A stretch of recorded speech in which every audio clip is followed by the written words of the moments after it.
Hi everyone, I'm Anshul. Many of you may know me, but I work on geomarchy, JuliaGeo, geometry-ops.jl, basically a bunch of two-dimensional stuff and plotting. So just wanted to give a brief sort of high-level overview of what's going on in the JuliaGeo ecosystem. Just at a sort of general, very high level, nothing specific. So the first question in a lot of people's heads is, what is this thing that we're calling JuliaGeo all the time? Well, it started out as wrappers for GDAL, the Geospatial Data Abstraction Library, which is basically this gigantic C++ library that does everything under the sun. So it does file I/O, it does reprojection, it handles coordinate systems, all of that, right? And that's what a lot of the modern GIS systems are built on top of. So your QGIS and so on. Then it branched out into wrapping some more.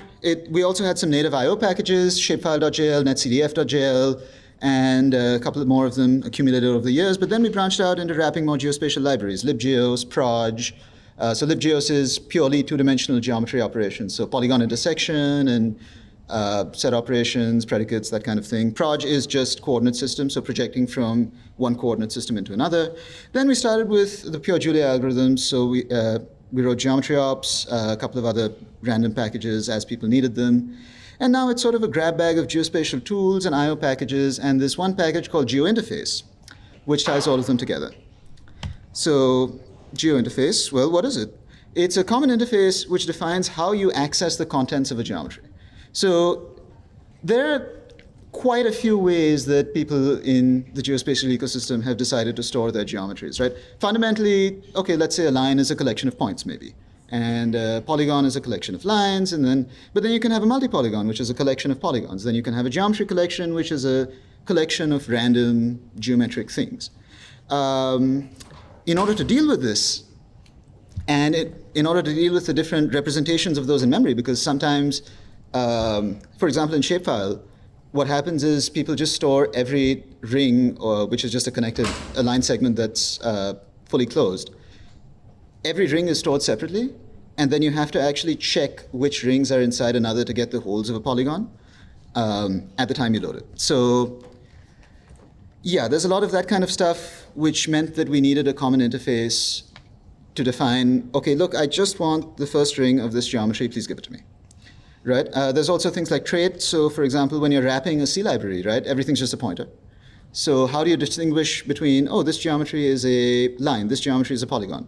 So trait was implemented for that, getGeom, number of geometries. So that's just going down in the sort of tree, right? You go down from polygon to ring to point and so on and so forth. Get point, endpoint, then some metadata stuff, coordinate reference system, CRS, and extent, which is just the bounding box of the thing. And this allows multiple very different representations of geometry to coexist within the same ecosystem and for code to be agnostic to what the geometry looks like in memory. I don't have to rely on the idea that it defines getIndex in a specific way. And so it sort of frees you from those constraints and allows you to essentially subscribe to one interface. If you want to access it, that's how you access it. So at a high level, that's what it is. So JuliaGeo has a lot of I/O packages. So just talking about some new things that have happened in the GeoInterface world. GeoDataFrames, Shapefile, GeoJSON, GeoParquet. And they all have somewhat similar interfaces in that they have a .read and a .write method. But they're not always exactly the same. And so sometimes something that works in one package doesn't work in another. Sometimes you have to provide extra arguments, things like that.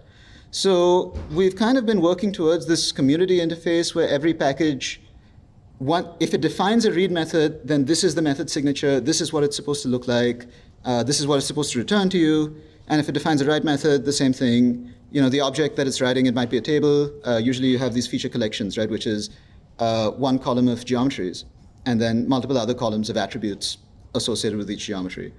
So very, very specific things that they should do, and that should make life somewhat simpler when it comes to file I/O. And this, I'm specifically talking about vector data. Raster data is a whole other topic that Raf will be covering in the next half an hour. So a single I/O package for all vector data in GeoInterface could be quite convenient. There have been some efforts by Martin to collect all of our efforts in geodataFrames.jl and sort of create a single entry point for that. Geodata frames could also introduce spatially accelerated arrays. So basically, the idea is that you kind of create a tree which encodes the bounding boxes of all of your geometries. Then if you have a point, or you have another bounding box, the search for which geometries might potentially interact with that, the search for which geometries might potentially interact with that is a lot faster. So it's kind of like, any questions, please feel free to interrupt, by the way. But yeah, go ahead. Just a question that's always on the back of my mind, but like, are these geometries really defined on the sphere? Like the surface of the Yes, they are. So as of right now, most geometries are treated as if they're on a plane. Even if they're in latitude and longitude, they're treated as if they're on a plane. This is something that we want to fix. And actually, in the next slide, I will talk about how we're planning to fix it. So there's two main kinds of metadata that are not calculatable from the points of a geometry. That's the coordinate system, and for a table or a feature collection, that's the column which actually holds the geometry. And so generally, most of the time when you're talking about geometry, you're dealing with a table, you're dealing with some data that's associated with the geometry, right? You're not just interested in the geometry as is.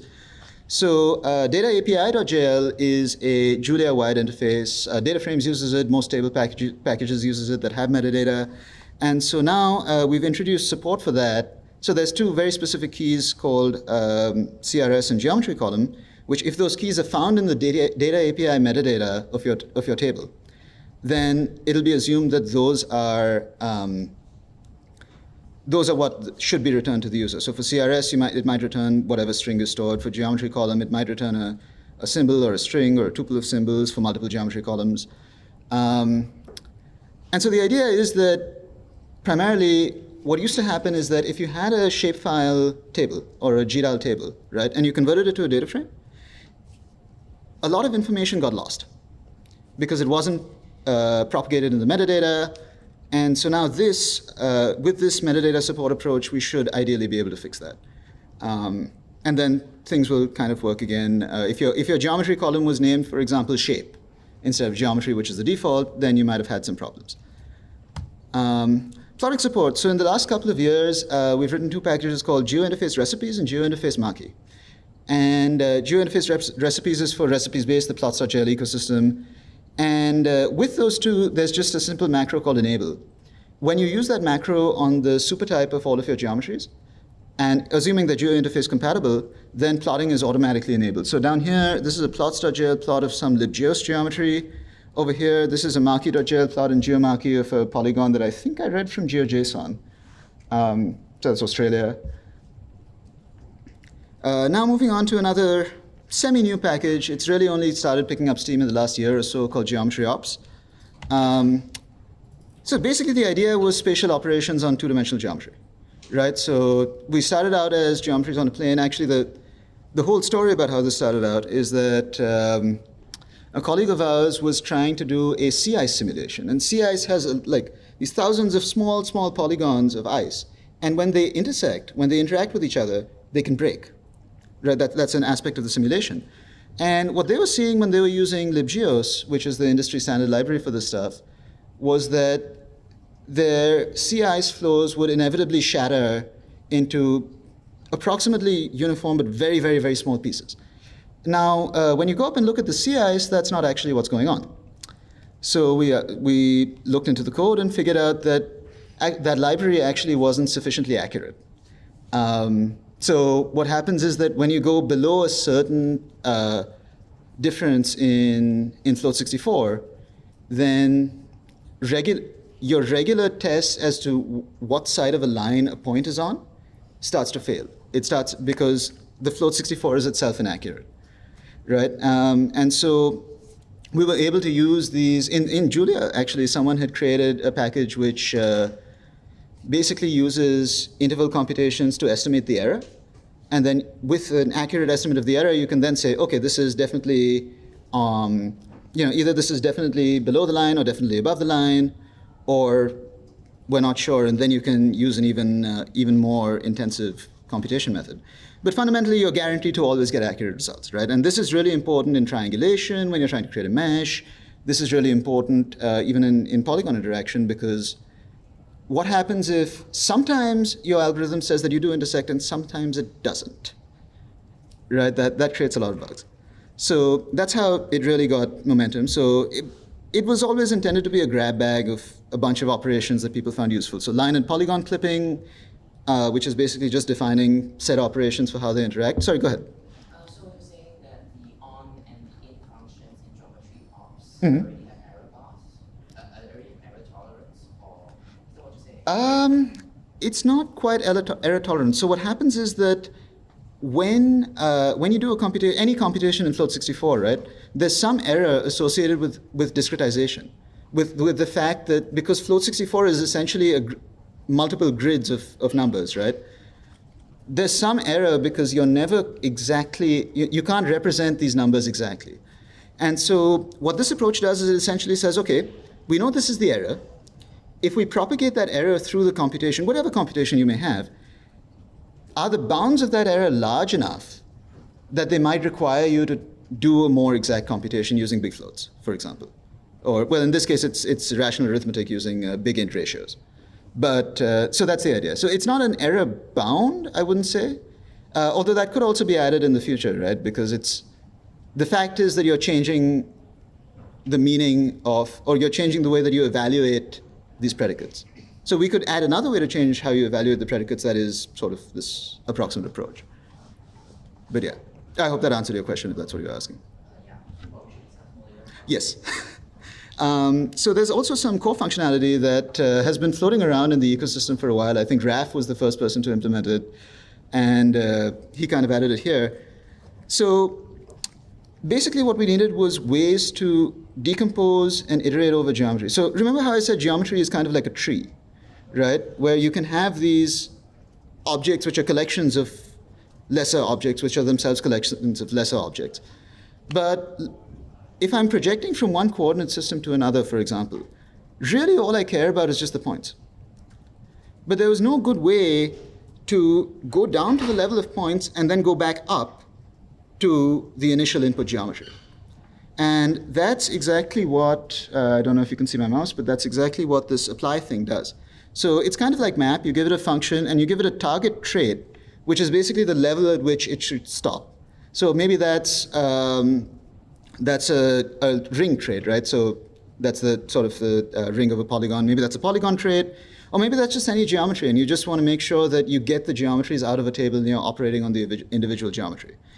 So whichever one you prefer, apply lets you do that. And I just tested this actually on the flight here. Trying to compute the area of a polygon through apply, which has all of this extra machinery and blah, blah, blah, and trying to compute it manually take exactly the same amount of time. I had just a regular unit rectangle, and that took about 5 nanoseconds on my machine for both methods. So it does compile completely away. You don't have to pay an extra performance cost in order to use this functionality, which I think is pretty cool, right? So then there's also apply reduce. So as apply was similar to map, apply reduce is similar to map reduce. You have some F, which is, again, like apply. It decomposes all your geometry to the given target level, and then it applies this function to it, but then it reduces those results with this operator. So for example, to continue this area analogy, if I give you multiple geometries, or I give you a multi-polygon, and I want you to find the area, what happens is that area will decompose them into single polygons. So the target that's given is the polygon trait. And then it computes the area of each polygon and adds it to the area of the next polygon. So I mean, it's essentially the same as summing, computing the sum of your vector. If you had a vector of polygons, you just compute the area of each of those and you sum them, right? But where this really comes in handy is, let's say you had a vector of country boundaries. Well, countries have islands. So some of these objects are single polygons, and some of them are multi-polygons, because they've got multiple disjoint areas. And of course, if you just wrote a function which suits polygons, well, now you have to write another function which suits multi-polygons, and then keeps going, it keeps going, it keeps going. So with apply reduce, all of that headache is sort of abstracted away, is the idea. Let's see. Oh boy. That's a good question. Yeah. I'm wondering about the target and how you figure out what that is. Right. Because it seems to me like it assumes there is a clear hierarchy of names. Sure. In my experience with what I create or others create, it doesn't always is the case. So how do you figure that out? Is there a strictly hierarchy? So in the geo interface model, there is a strict hierarchy, insofar as a polygon will always consist of rings, which will always consist of points, if that makes sense, right? So it's not necessarily that the hierarchy is in the top level object, but this is able to decompose any input into those lower level constructs by following a set of rules. So if it encounters a table, then it first tries to find the geometry column, it extracts those geometries, then it processes each geometry individually, right? And then each geometry is then decomposed further, if that makes sense. I think it does. I mean, you're saying once you get into the geo interface, you have imposed a hierarchy. Yes, exactly. Exactly. So spherical geometry support, as people are also asking, is also on the way. So this is actually pretty cool. I'm plotting this geometry on the sphere, but as you can see, the triangulation was done. The triangulation was also done spherically, but because there's no intermediate points, right? An edge which goes from here to here clips inside the sphere. So this is something that needs work, of course, but it's just interesting to see that this kind of works for quite a few of these if the points are dense enough, and if there's, you can see this line that goes from somewhere up in on the top of the Black Sea down to, oh man, I don't know where I put this, but somewhere in either Myanmar or Bangladesh. But a lot of these random things which you wouldn't think about have to be supported for spherical geometry to work. So it's distributed across multiple PRs. It's kind of work as and when I need it. But we are getting support for spherical computations. So distance, arc length, area are pretty easy. The author of Delaunay triangulation, which is a Julia library, had implemented spherical triangulation of 2D of latitude and longitude represented geometries on the sphere. Basically, the trick is you go to stereographic projection, which has the same qualities as spherical space for what they care about in triangulation. And there's also mesh refinement, which is what we need here to inject intermediate points into these polygons as you visualize them. So geometry ops will use this internally. It'll provide interfaces. There are also some spherical-only constructs. So this idea of, when you think of an extent, generally it's just a box in latitude and longitude, right? But what happens if your geometry spans the pole, if it's something like Greenland? Well, then either your box is too large, or your box is actually invalid because it has to go above the pole, which then it crosses 180 degrees. So with a spherical cap, that's basically, if you take a radius from the center of the sphere to some point on its surface, and you cut that at some length, you create a plane that's perpendicular. So the radius is this line going from the center to the point on the surface of the sphere is perpendicular to that plane. Then both sides of that become spherical caps. And so basically, it's sort of an intersection of two spheres, if you want to think of it that way. But it's the spherical equivalent of a bounding box in 2D. And the reason this is cool is because it doesn't care about which coordinate system you're in. It doesn't care about poles or anti-meridian cutting or anything like that. And we can process things a lot easier with that knowledge. Another thing we're doing, so we of course have this polygon clipping code in geometry ops, right? Which is, these two polygons intersect, and you can find this area by just calling geometry ops.intersection. That's great. But what happens if I want to do this? I know these polygons intersect here, but I want to mutually sort of divide them so that they're not intersecting anymore. They may be touching, they're not intersecting, but I want to still maintain the amount of area that they had. So I've seen this before, but I couldn't remember what it was called. So if anyone does know what it's called in GIS terminology, please let me know. But we implemented this actually when I was working with Alex. So we actually implemented this in geometry ops using the internal API that we have. So that got us thinking, well, we should probably expose this because people can do interesting things. So at some point we will do that. Basically what this is doing is it finds the first intersection point between the two geometries and it makes a line to the next one. So it's pretty simple. In very, very complicated cases, it will not work. So, needs a bit of refinement. But overall, I'd say this is pretty good. Yeah, then a couple of other things. I think we're at 20 minutes, so if I do have more to go, but if anyone wants to ask questions now that I've kind of covered the JuliaGeo and geometry bit.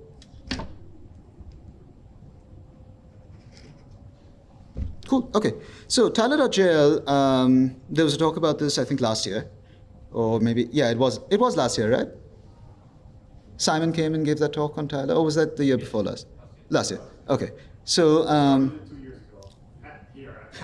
okay, yeah. So it started 2 years ago. It's basically a way to essentially replicate Google Maps in Julia, for lack of a better word. And actually, I wonder if this works. It did not work. I'm going to see if I can just open the...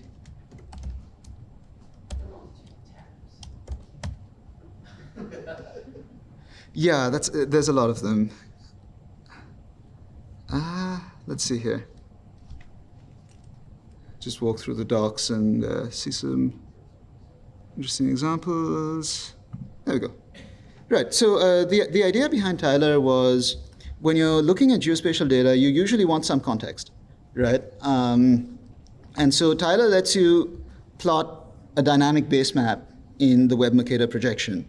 Dynamic base map essentially means if I zoom into this, then the resolution keeps increasing. And I keep getting more and more detailed images. But of course, I can't plot the entire world, you know, a terabyte of pixels at one go. So there's different levels of detail, essentially, that as you zoom in, you increase. So, but this is so the way you do this, you just create a Tyler.map, you give it the extent, you choose to give it a specific provider like Google Maps, or there's a bunch of others. And you tell it the size, and it gives you this. And then you can also, you just plot into it, the map has an axis inside it. And you just plot into that as if it were a regular axis. And so here, you know, you've plotted a little marker. Oh, I think this is JPL, actually. I didn't write this. Someone else wrote this. But there's a box, there's some text, you know, things like that. Then, of course, I don't know if this is still working. Yeah, so this is something that Alex, who's sitting right over there, had created a while ago. This is basically an animation of ice loss in Greenland. And it's implemented, I think, by way of a heat map. But you can see that as you're zooming in, you're getting this detail, right? But there's also this layer above that, which is what you want to plot. And so recently, go back to slideshow, no spoilers. Oh, no. Right. So recently, I just wrote a geomarchy integration for this. So if you wanted to plot base maps on your projected maps of whatever, then here you go, now you can. This is OpenStreetMap, and you can zoom in. This is a bit low on detail. Unfortunately, I just did this now, and I didn't make the resolution correct. But if you zoom in really close, you can see that these are actually the Azores. So, Is this like XY maps that can ingest now? Or what can I have as a base map? so anything that exposes an XYZ map layer, so which is the Google and OpenStreetMap standard. Currently, that's all it supports. Martin, I think you were talking about doing some web map tile readers. No. Were you not? All right. But this is reprojected, no? This is reprojected dynamically. So what essentially, if anyone's interested, what happens is that each tile is given a mesh. That mesh has 100 point, it's basically a 100 by 100 grid. Each point in that grid is reprojected individually. And then what happens is that the image is interpolated over that grid. So this gets pretty accurate. It's fast enough. You don't have, normally the images are 256 by 256. So you save about a factor of 3 on the processing. It assumes that the tile server is web marketed. That assumes 2 things. 1, that the tile server is web Mercator. 2, that it's in the XYZ map frame. So both of those can be fixed. But it'll just take time. And probably someone with a use case. And you don't find how quick is that reproduction as you're loading in? You don't notice it at all. Don't notice it at all. The thing is that it might be like a hint slower, but this proj is so fast, you're projecting, maybe 10,000 points per tile. It's not a lot. So, gets you there. So yeah, but the one thing I do still have to do with this is I have to get the resolution correct. So if I go back here, right, the thing with Web Mercator is that this area is very large and this area is very small. So I know how to do it, but I just have to dynamically go and basically set a pixel, a size threshold for each tile level. So I have to dynamically go down this tree of tiles, right? One splits into 4, each one of those splits into 4, and then so on and so forth. And I have to stop whenever I hit an appropriate pixel size. Because right now, this area is too compressed. And so what this is showing is the appropriate zoom for this, but it's not the appropriate zoom for this. This should be a lot more detailed. Geomarchy. So Geomarchy is just a package of utilities for plotting geospatial things, in Marchy, of course. So I'm not going to talk about what exactly it is, but I am going to talk about some cool things that I'm doing with it. If you want to know what exactly it is, I'm here all week. Please feel free to find me. But so recently I've started effort on this new thing called a globe axis. So basically, if you're logged into Google Maps and you zoom out as far as you can go, the flat Earth becomes a sphere, right? And so initially, I just wanted that sphere-like data explorer for global scale data. And at some point, I will make it so that when you zoom in, it becomes a projection of your choice. But so you're not limited to Web Mercator in that case, right? But the idea is that you should. I haven't implemented that yet. It's doable. I just haven't done it. But the idea is that you should have good camera controls. You should have the ability to layer plots, so that you can plot multiple layers on top of the sphere. And best of all, because this is an axis of its own, any plot recipe will just work and automatically transform to spherical coordinates. So you don't have to worry about pre-transforming your data. You don't have to, ideally, at this point this is still not the case, but we have to make some changes so that it is. You don't have to worry about your data being adequately sampled or things like that. So this is actually an example from Milan's package that I worked on for the visualization, and this is an equal area grid, right? Yes, almost. Sweet. That also works for equal area. I'm quite sure whether this was one. Gotcha. So this is a grid on the surface of the Earth, right? Each of these sort of quadrilaterals is an individual polygon. And you can scroll around. The scroll is locked so that you're always facing the center of the Earth, which is pretty useful so that you don't kind of get lost at some point and can't find your way back. I did make a cool video using this. I was inspired by the long hours I spent on a flight. Anshul, is that just a polar stereograph projection? No, this is the actual sphere. This is 3D. So I have my little airplane over here. It's flying all the way from Mumbai, stopover in Zurich, stopover in Lisbon to Terceira. And you can see that actually I have a background image, which is the sky, which is also essentially just an image plotted on a transformed sphere. The Earth is also plotted. And then these lines, I'm going to try and make it so that you can see them. But the lines are actually included. The elevation is included. So I've scaled the elevation up by a factor of 10. And unfortunately, I didn't launch this, but you can kind of see that the lines are actually above the Earth, right? Yeah. Over here, you can kind of see it, yeah. So other general improvements, there is now, for every plot, there's now a reset limits keyword argument to stop plots from updated limits. I needed this for Tyler, because otherwise every plot would change the limits of your axis. So it's pretty easily usable. You just say reset limits equals false. Geo axis used to take up a lot of white space. That is now fixed. Especially if you had a globe, specifically if you had an axis that covered the entire globe, right? Negative 180 to 180, negative 90 to 90. There always used to be extra white space on the edges. And so that's now been fixed. The protrusions caused by the ticks are now tighter. This is a bit older, but we've made some documentation improvements as well. So I added this new card system, which basically allows me to create individual examples really easily just as single files. And then this system automatically ingests them. There's metadata that I can refer to things that I've evaluated inside the card. And so these things are just the cards rendered on the documentation website.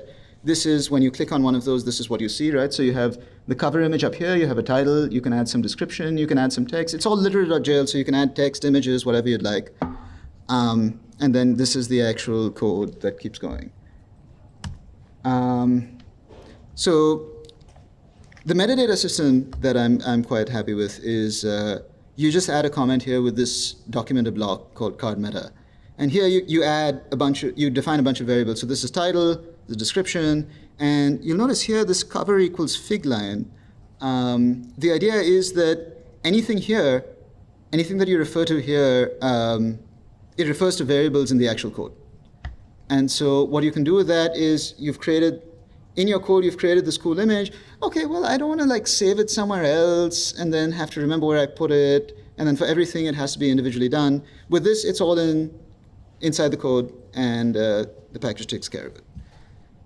This is for documented.jl? Yes, both. It works in both. So the geomarchy documentation is documented by Press. Okay, so, Yeah. Okay, so you added these to the documenter and the documenter. It's a separate package. Okay. So called allmycards.jl, but if you just add that, it'll work. I still have to release it, but yeah. But it exists, you can find it, I can send a link, you can find it on GitHub, stuff like that. How much time do we have left?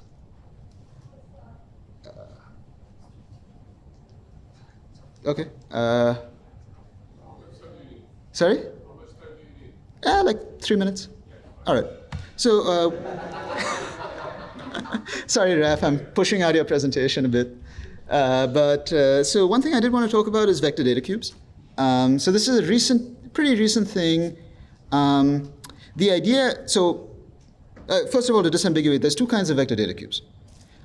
One kind, which I consider the useful kind, is when one or more of the axes is actually composed of vector data. So you have a data cube, right, which is just a matrix or maybe a three-dimensional array, but each axis has some meaning, right? It has some label or some value attached to it. And in this case, one of these axes is the air quality parameter, right? So PM10, nitrous oxide, sulfur, ozone, so on and so forth, right? One of these axes is actually the sensor location.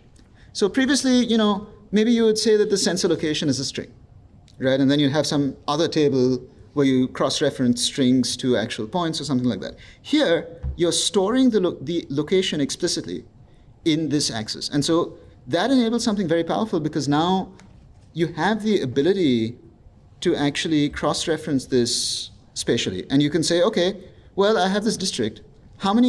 Give me all of the sensor data from this district, right?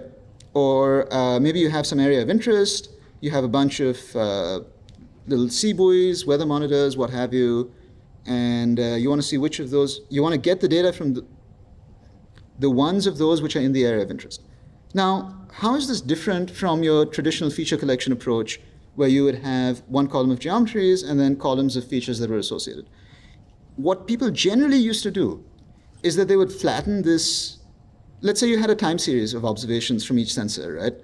What you generally used to do is you would flatten the time series. And so you would get one column of timestamp, one column of geometry, and then one column of actual value. And so, but the geometry, the timestamp, and the geometry and the timestamp would be repeated again and again and again because you had to store all of these different values at all of these different timestamps. And this vector data cube model allows you to basically decrease that duplication. And because you're only storing geometries once, you're only storing timestamps once, and you're storing the values in these layers for as many layers as you have. So vector data can be polygons, can be lines, can be points. The other axes, they might be altitude, they might be time, they might be both. So some real-world examples, annual glacier elevation profiles, right? one layer is the year, one axis is the year, one axis is the glacier, and the values are just the elevation profiles. They could be histograms, they could be whatnot. Weather station data, as we showed, political level data, county level population over multiple censuses, right? So one axis is the census year, one axis is the county, and then now county level data is probably a bad idea because the counties actually change. So this model is really only good when all of your axes are constant. But it elevates the feature collection to n dimensions, is the idea. The other way, which is also useful but I think less useful, is geometry as data. And so here what I've plotted is I've created some buffers at different latitudes, right? And with different lengths in meters. I was using the spherical stuff in geometry ops for this. So you can see, at 30 degrees, they're pretty circular except when you get up here, and then the representation in latitude and longitude causes an error. That's the same for all of these. To be fair, this is quite a large radius, so I think it's probably reasonable. At 50 degrees, they get a bit more oblong when you increase the radius. At 70 degrees, you can really see the change, right? This is almost a triangle. This is still a circle. So maybe something like a collection of all the flight routes of an airline. So one dimension is the route, Lisbon to Terceira or Lisbon to Punta Delgada or whatever. One dimension is the time of the flight, and the data is the actual path taken. And maybe you have one layer that's the path as a line string, one layer that's the amount of delay, one layer that's the load factor of the plane, stuff like that. So yeah, that's about it. Thank you for having me.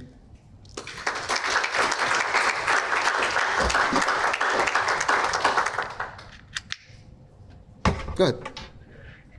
And so this question is probably more opening up to a longer form discussion that we can have throughout the rest of the week. All right. But one of the questions I really have with the geometry objects that you've been creating here is, what is the right way to be doing connections between them and the machine learning stack and the PDE stacks, right?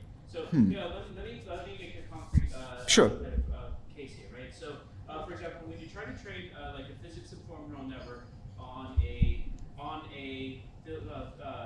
problem, right? You need to be able to find a network that has inputs that are the space from the space of your problem, right? So the normal way you look at it, in the papers, you go, oh, it's X, Y, Z, and you have an output, right? But let's say you want to do physics-informed neural networks on a spherical geometry, right? Yes. You want to say, oh, I want to use the radius, but it seems like you have a whole system here that's basically is able to say, oh, you describe your geometry, and I can give you coordinates within that. And what you really want to do is you want to say, oh, what I want to have my neural network work on are the coordinates of your geometry that are being acted on, right? So what I think then is that somehow we need to connect the machine learning world and the way that you're describing coordinates. I mean, you're doing it for visualizations and such, but if you want to be able to make a prediction for what the weather pattern is at a certain point, the neural network should be able to read in Sure. from using your coordinates and give you a prediction at those coordinates, right? Using your interpretation of how it maps to Sure. right? So, do you have ideas for where we should be starting to look and how to start to make these connections between these two different domains? Yeah, so I think a lot of this is the nature of the space that you're working in, right? Because when you're on a sphere, there's no such thing as an infinite line, for example. So a lot of what you have to do is kind of, so Milan's PD weather package, for instance, right? What they do is they just go to the spectral domain. And so they just Fourier transform out. Then you don't necessarily have to worry about the exact spatial correlation. But yeah, I think it's definitely an interesting question. There's a lot of optimization techniques that I know, and some PDE solvers even that restrict you to a manifold, right? And so maybe that's something to look into. In terms of geographic stuff, latitude and longitude obviously can go to three-dimensional Cartesian coordinates on a sphere, on an ellipsoid, or something like that. And once you're there, I think math is generally a bit easier. Yeah, and so one very concrete problem that we can boil this down to is, let's say someone wants to give me, I want to be able to take arbitrary geometries from somebody, and I want to be able to sample points on that geometry, right? Yeah. So like, I don't know if it's a sphere, but you give me an object Right. this thing, and it's a sphere, and I want to just say, yeah, take points on the sphere, and throw it. Yeah. Now it could be anything, it could be like a sphere concatenated with this, all the things that you've been building, right? Gotcha. How should we start looking at your stack to be able to find these utilities to be able to start connecting those? Yeah, so I think generally, from what I understand, you're talking more on like the input side and the output side, right? Not necessarily in terms of integrating it into the actual simulation, which is a bit difficult. But yeah, I think those tools, some of them have to be built out. So I have like a half-working sampling implementation for spherical coordinates and stuff like that. You do have to be very careful with this stuff because a lot of the times you're working in a space which doesn't represent physical reality very accurately. Latitude and longitude, for instance, if I were to sample a cube in the whole latitude, longitude square, then I would get a lot of samples at the pole and very, very few at the equator. If I were to just do a random sampling on this box. So there's techniques like that that I think can live in places like geometry ops, which can then be integrated by the front ends of these solvers, which is maybe something that is sort of where you're going for. What we're trying to look for, right? Yeah, yeah, yeah. Oh, should we create like a way to be able to represent a geometry and then be able to make sampling on it? Like, oh, here I create a represented geometry. Sure. And make visualizations. And I'm like, oh, the next thing that we're going to want to do is be able to visualize the results. Right. Exactly. So Exactly. somehow these come together. But yeah. Chris, could you say one thing? You're talking about training models. You have to understand how the native data is structured. Yeah. Because if you try and access it in a way that's not native or data structured, then you just hit a wall. And so that's why some of these generic tools don't necessarily map to kind of ML applications. Because you'll actually want to think about how the data itself is structured. So you have to Right. Yeah. So specifically when you're talking about like petabytes of data, right? If you're trying to ingest the entire world's, aerified climate reanalysis or what have you, that's sufficiently large that it doesn't fit on this, right? So that if you're in that realm, then the question also becomes, as Alex said, I/O and that sort of thing.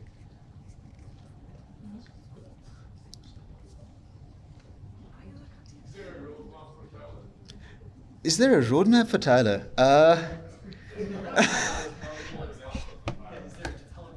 Yeah, I think that's the main problem. There are a couple of things I want to do.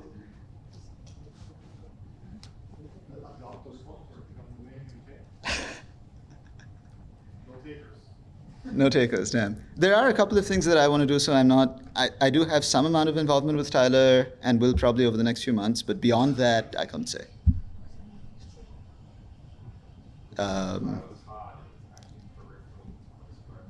Yeah. It's pretty critical. I wouldn't say it's an exception. For visualization, it's Yeah.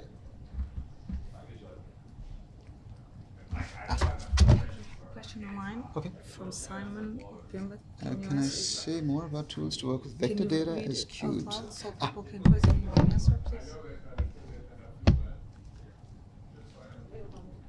Someone needs to employ someone.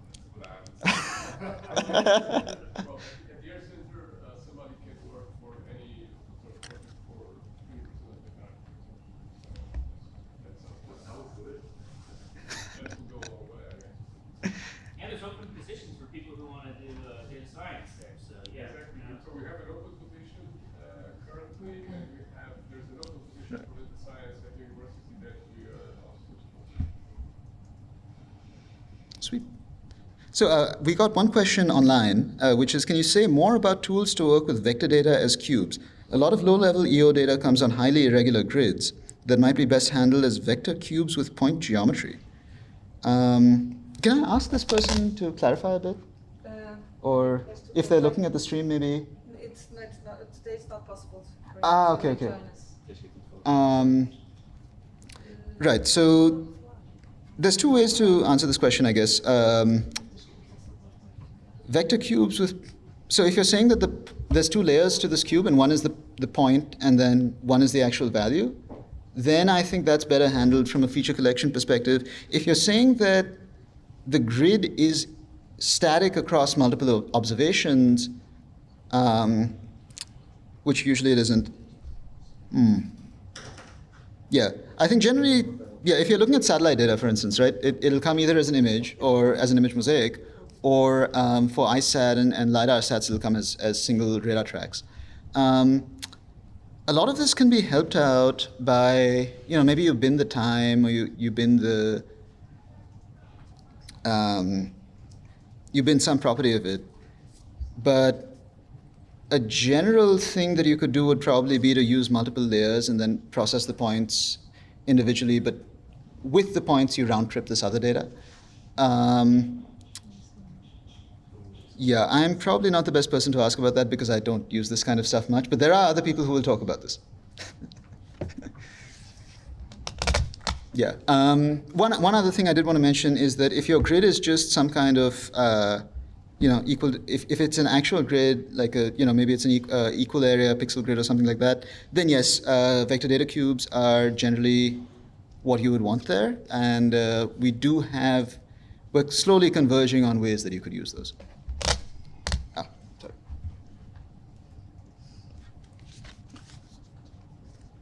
Is your example large? Which example? The flight? Oh, not yet, but it will be. So yeah, cool.